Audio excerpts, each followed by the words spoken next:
সামনেই বাঙালির সবথেকে বড় উৎসব দুর্গাপূজা। তবে পূজার সেই আমেজ এখন আর আসে না। চারিদিকে শুধু বড় বড় প্যান্ডেল আর আলোকসজ্জার কম্পিটিশন। এই সব কিছুর মধ্যে মায়ের প্রতিমা কোথাও যেন অবহেলিত। আজ খুব করে মনে পড়ছে ফেলে আসা সেই দিনগুলি। দুর্গাপূজা এলেই মনের মধ্যে নাড়া দেয় ছেলেবেলার স্মৃতিমাখা সেই দিনগুলির কথা।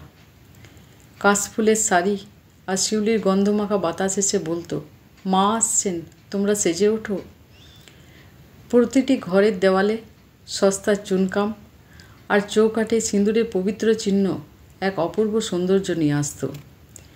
শিউলি ফুলে ভরে থাকতো দুর্গা দালানের উঠান। যেদিন মায়ের গায়ে প্রথম মাটি লাগানো হতো সেদিন থেকেই আমাদের কচি কাচাদের দুর্গোৎসব শুরু হয়ে যেত। আমাদের বেশিরভাগ সময় কাটতো দুর্গা মন্দিরে। পুজোয় নতুন জামা কাপড় আসবে তার একটা আলাদাই আনন্দ ছিল। পুজোতে বাড়ির সবার জন্যই কিছু না কিছু আসতো। বাড়ির সদস্যদের পাশাপাশি আর অনেকের জন্যই জামা কাপড় আসতো। প্রচুর নাড়ু বানানো হতো। মাকে লাল বেনারসিতে সাজানো হতো।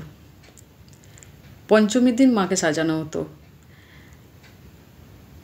সমস্ত সাজসজ্জা শেষ করতে মাঝরাত হয়ে যেত। কিন্তু আমাদের তো মাঝরাতে উঠেই মায়ের মূর্তিকে দেখতে হবে, মায়ের সাজ দেখতে হবে। সকাল অবধি অপেক্ষা করতে পারতাম না।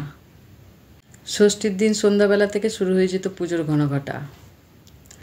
সপ্তমীর দিন সকালে কলাবউ আনতে যাওয়া, হলুদ খেলা। অষ্টমীতে মায়ের পায়ে অঞ্জলি দেওয়া। আর নবমীতে পুজোয় নতুন জামা কাপড় পরার একটা বিশেষ আনন্দ থাকতো। আর নবমীর আরেকটা বিশেষ আকর্ষণ ছিল, সেটা হচ্ছে মায়ের হাতের তৈরি খাসির মাংস ভাত। তার কি স্বাদ! দশমীর দিন কলাবউ বিসর্জন হতো আর সঙ্গে চলতো সিঁদুর খেলা। তবে কলাবউ বিসর্জনের সঙ্গে সঙ্গে মনের মধ্যে একটা কষ্ট শুরু হতো। বিসর্জনের একটা বিদায়ের সুর ঢাকের তালে বেজে উঠত। মায়ের প্রতিমা বিসর্জনের পর চলতো গুরুজনদের পায়ে হাত দিয়ে প্রণাম করা আর সঙ্গে নাড়ু বেঁধে নিয়ে আসা। পুরনো সেই শিশির ভেজা দিনগুলির কথা মনে করতে করতে আমার চোখের কোণেও কোথাও যেন শিশিরের বিন্দু জমে গেছে। দুর্গোৎসব প্রতি বছরই হয়, কিন্তু ছেলেবেলার সেই দিনগুলি ফিরে পেতে খুব করে মন চায়।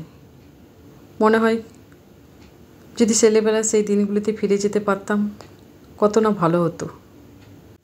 সে যাই হোক না কেন, আমাদের মা আসছেন একটি বছর পর মনের সমস্ত গ্লানি, সমস্ত কষ্ট মুছে দিতে। আগামী দুর্গোৎসবের শুভেচ্ছা ও ভালোবাসা জানাই সকলকে।